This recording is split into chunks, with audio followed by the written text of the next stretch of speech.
Hello, well, I'm back with another $20 comic book haul with some really cool books to add to your collection and also some things just to hold on to that might be worth a little bit and just some fun books to have for the heck of it.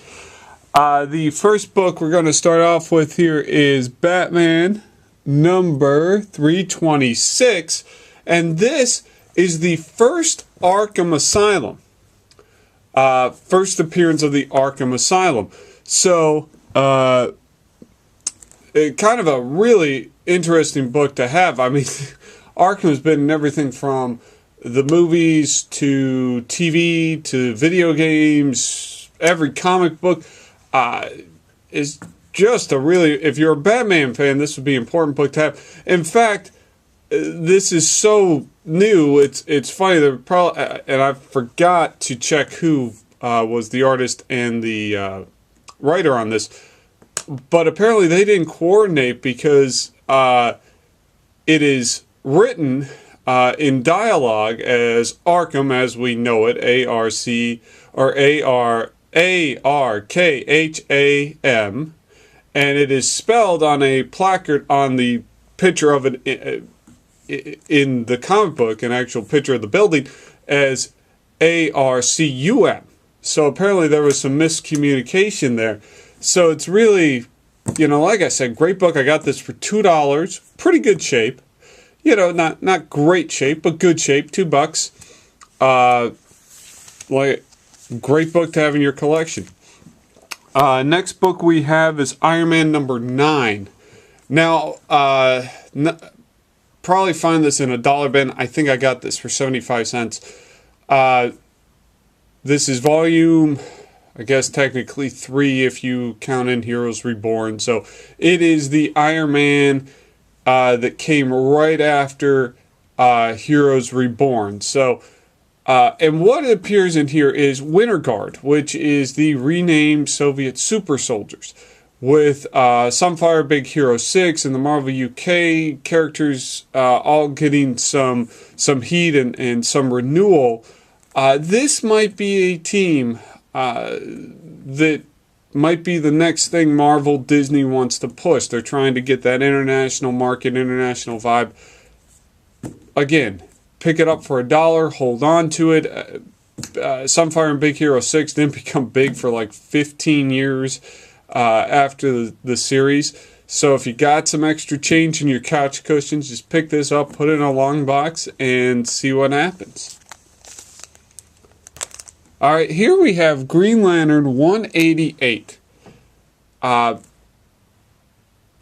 book. Alan Moore's story and Dave Gibbons' story, actually. So the people behind Watchmen did a little backup here, and you may recognize the character. This is the first appearance of Mogo, the planet Green Lantern. And the guy that chases him, I'm not going to, I think it's like Bafalgla, or I'm not even going to try to pronounce his name. But they were in DC animated movie a few years back, like Tales of the Green Lantern Corps or something like that. Just really a fun read, cool story. I'm not going to spoil it all. If you've never read this, it's a really cool book. So, got this out of the dollar bin. Great first appearance to have. I don't think he's appeared in the New 52, but he's always been one of those fan favorite type characters. So this, again, is the first appearance of Mogo. Aquaman number 2. Those of you who maybe were born after 92, 93 might not know this, but for a long time Aquaman missed a hand. He had it replaced with a hook, and this was kind of when DC was trying to reinvent all their characters, give them an edge, give them a, make them more interesting by having something tragic happen to them. Green Lantern went crazy, Superman died, Batman broke his back, Guy Gardner became an alien. So this is when DC was trying to do something different, and this is where Aquaman, as you can tell from the cover, not a big shocker here, Aquaman loses his hand. I got this for $2. This was a huge book. I mean, it never got to a lot of money, but it was one of those books everybody wanted. back in the 90s. So, again, neat book, have pick up, remember yesteryear, or just get to know something different about a character maybe you didn't know. Next, Destroyer Duck #1. Now, this is cool. If you can see this, let's move up a little. It says at the very top, Special Lawsuit Benefit Edition. Now, this is Steve Gerber, and this is actually a Jack Kirby cover. If you read the Untold Story of Marvel Comics, you'll recognize this book.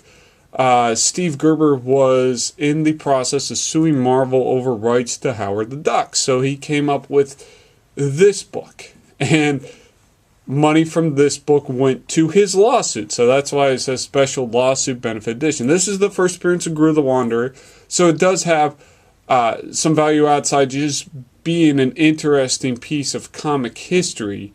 Gru is another fan favorite character that always pops up in miniseries and different things, and on the independent circuit had a Marvel run for quite a few issues under their the Epic line. So if you're a comic fan and you just want to have some neat books, pull out, talk about whatever it might be, this is really a great book to have. Like I said, it's part of comic history. $9. You can probably find it less. Do some bidding, get it less than that online. Just a fun book. All right, this is Transformers #7. I got this out of the dollar bin. This is the first appearance, from what I can tell. I got to do a little more research here, but first appearance of Grimlock. Of course, the Tyrannosaurus, and first appearance of Dinobots, too. Tyrannosaurus Rex Autobot in comics. And he's set to appear in the next movie. These things are still going fairly cheap. This is, even though this is an early number, these issues don't seem to have as much or as much demand as either the #1 or the later issues towards the end. I think like in the high 80s are fairly expensive. But this, like I said, I got this out of the dollar bin. You can probably pick it up for a few bucks. It's just a 1-panel cameo. I think their first full appearance is the next issue. But again, that's only a few dollars. But I saw this in the dollar bin and wanted to talk about it, so that's why it's here. So again, this is the first appearance of Dinobots in Grimlock. Alright, we have Marvel Superheroes Winter 1991 edition. Okay, 2 characters appear here. One's very, very minor. If you're a fan of Avengers Arena, this is the first appearance of the female Red Raven, who dies, I think, like in the second issue of that series, trying to escape and hits a force field and breaks her neck. So very minor, but if you're into collecting things like that and like the series and want to get complete collection of that, that's cool. But, if you're into fun, offbeat characters, the first appearance here this is the first appearance of Squirrel Girl, who, believe it or not, was created and drawn by Steve Ditko. So the guy that helped create Spider-Man created Squirrel Girl. And just for fun, Steve Ditko also did the Speedball miniseries. So he's all over the place. She's popped up in all kinds of titles. She seems to be a favorite among creators. Like I said, if you're into offbeat characters, who knows where she'll end up. But she's one of these characters maybe they use for comic relief. And, I doubt she'll show up in a movie. She was barely in an episode of a Fantastic Four cartoon that came out like 6-7 years ago.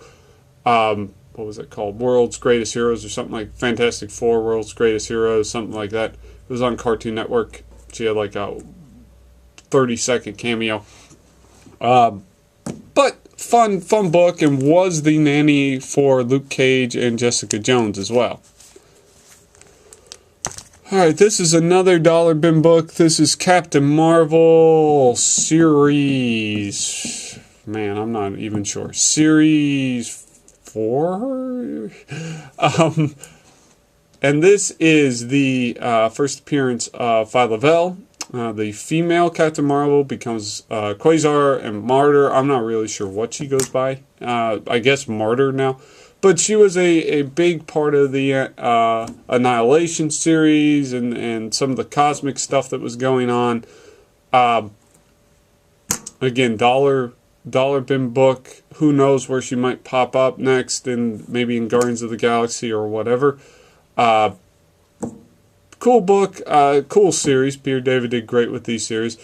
And this was one of those series that was part of the... choose which one survives, basically. There were 3 series that came out. It was this one, Marvel, which was a takeoff of Smallville, and Ultimate Adventure starring Night Owl, I think was the name of the guy. So, anyway, this was the one that survived. So it's got some interesting backstory to it, and if you just like collecting for the heck of it, cool book to pick up. Might have some value down the road, but again, you know, just if you're into the cosmic Marvel, she's definitely going to show up again. You know, part of the Captain Marvel lineage. She's actually Marvel's daughter. I think she might be Genius Marvel's half sister. You know, gotta check on that, but she's related somewhere in there. So, cool book. I think that's all for today. So, thank you guys, and I will post again.